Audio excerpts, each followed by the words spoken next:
Hello everyone, hope you all are doing great. Today we are going to learn how to make these type of cool effects in Photoshop. First of all, open the Photoshop and remove the background of your subject. As you see, I have already done it. Next, here we have a vector effect. Press Ctrl+A, select all, and Ctrl+C, copy.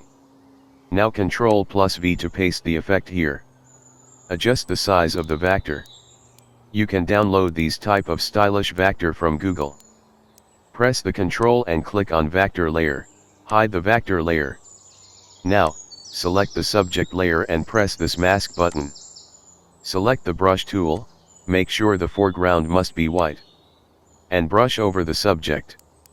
And now you can see how easily we have created this stylish effect. Hope you like the video. Don't forget to subscribe our YouTube channel for more video.